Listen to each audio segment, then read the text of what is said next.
Guys, magandang umaga po sa inyo lahat. Ngayon po nandito po tayo, no. Gusto ko lang pong malaman po niyo kung bakit nandito tayo, kasi kung si Sir Ed po daw talaga ang naghahamon, no. Pumayag po. Kumasa po talaga yung mga kaibigan po natin Duwende na pumayag po na pumunta po si Sir Ed dito sa park. Kaya nandito ako kasi mayroong isa na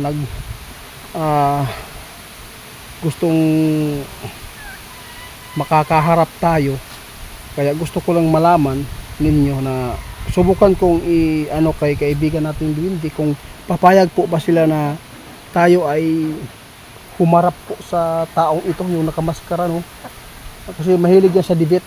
Lahat na po ng mga nadidebate po niya, siya po talaga yung ano, nangingibabaw po talaga yung bunganga niya na parang tatlong bibig. Kaya ngayon po gusto ko lang malaman nyo, maipaabot kung papayag po ba yung Duwende na harapin po natin si Maskara. Kaya magandang umaga kaibigan.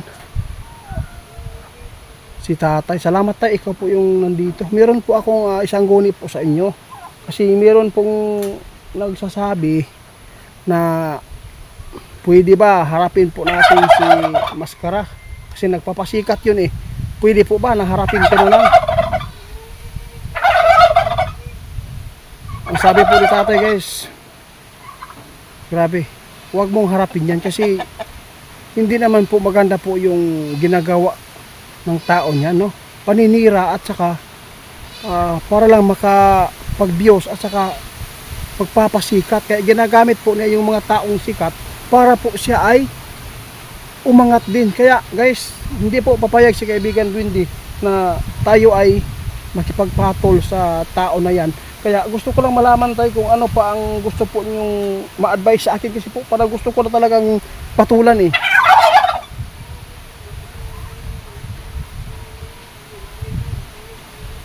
Ang sabi po ni tatay, guys, kung hindi totoo na si Sir Ed po ang naghamon sa'yo, kung dili daw tinuod na gihagit ta ni Sir Ed, no, tama na, hanggang dito na lang muna yung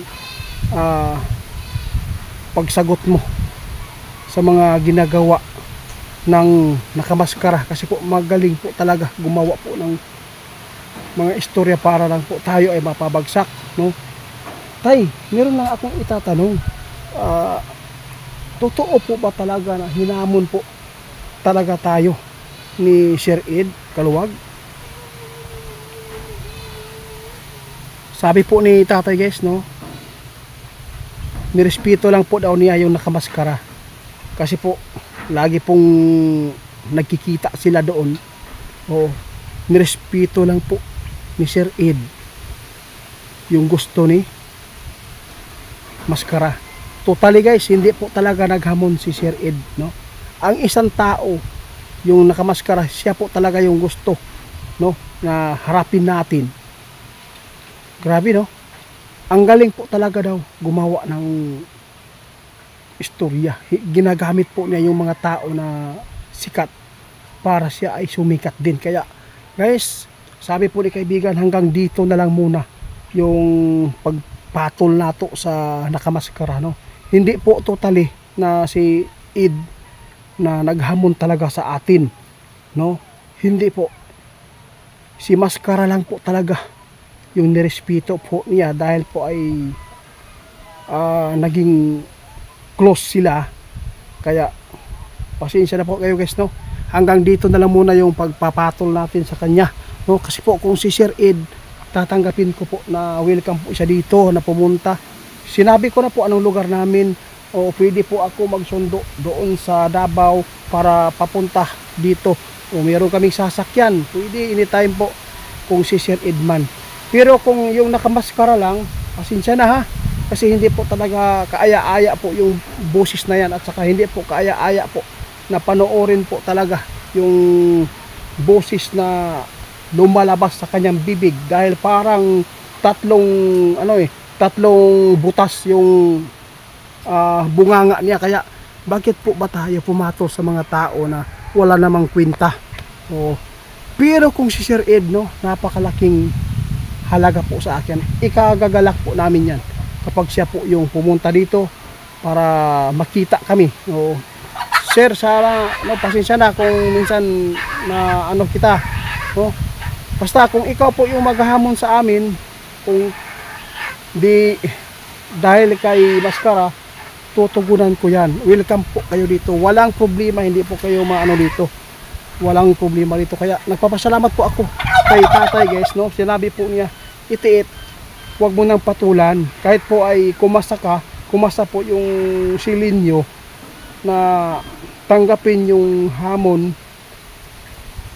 Kung siya man po talaga ang nanghamon sa atin, patunayan natin. Oo. Kung yung nakamaskara lang, walang kwenta yan. Wala. Kasi, alam mo ba guys, marami siyang mga ghost hunter na napabagsak niya. Marami. Oh, marami. Wala nang views ngayon.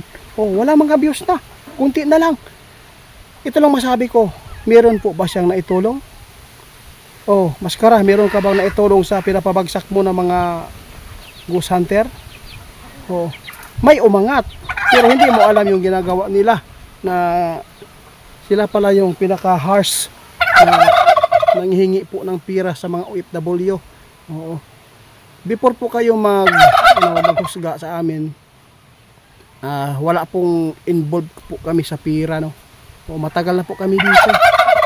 Kung sino man yung mga OFW dyan na magpaabot, kung sino man yung nanghingi sa inyo ng pira ng team Linyo, pwede po kayong mag-post dyan. Kung meron man kaming OFW dyan na niloloko, basta yung sa amin, no, yung mga herbal namin, ginagawa po namin ng mga langis, tested and proven. Oo, maraming natulungan. Kaya hindi kami natatakot kung sino man yung gustong magpapabagsak sa amin. Basta ito na ang huli, no, na tinugunan ko lang yung hamon ng kung si Sir Ed man talaga, no, nirespeto ko po yan kasi mas matanda po siya sa akin. Nirespeto ko ang kanyang kasikatan sa GMA. Maraming salamat po mga baser. Pasensya na kayo, ha. Basta kung si Sir Ed po talaga, aabangan lang po natin yan.